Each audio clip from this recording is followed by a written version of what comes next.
L'année 2021 commence par des bonnes perspectives pour la République démocratique du Congo.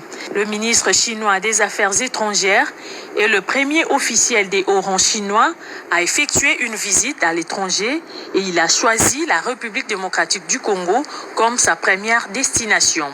Le patron de la diplomatie chinoise a annoncé au chef de l'État l'annulation par son pays de la dette publique de la RDC envers la Chine, évaluée à 180 millions de yuan, soit plus de 28 millions de dollars américains. Aussi, le gouvernement chinois a apporté un appui financier de 100 millions de yuan pour soutenir des projets de développement et 2 millions de dollars américains pour soutenir la présidence congolaise de l'Union africaine.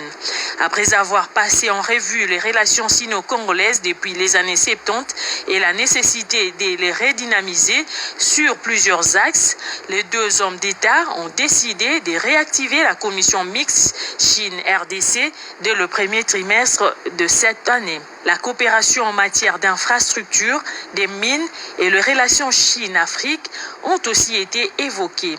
En sa qualité de président en exercice de l'Union africaine, le président Félix-Antoine Tshisekedi Tshilombo est l'interlocuteur principal au nom du continent africain avec qui la Chine entend développer un partenariat privilégié. La Chine tient à accompagner le président Félix-Antoine Tshisekedi Tshilombo à réussir son mandat, ce qui explique cet appui financier.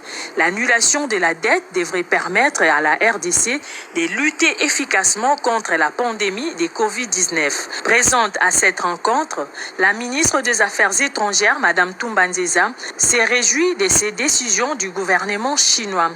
C'est en période de difficultés qu'on reconnaît le vrai ami et la Chine fait partie des amis de la RDC, a-t-elle dit. La patronne de la diplomatie congolaise a indiqué avoir obtenu de la Chine la réhabilitation du ministère des Affaires étrangères congolais. Arrivé à Kinshasa, c'est mardi 5 janvier 2021, le ministre chinois des Affaires étrangères est à la tête d'une forte délégation. Le président de la République était assisté entre autres de la ministre des Affaires étrangères, de son directeur de cabinet AI et de plusieurs conseillers principaux.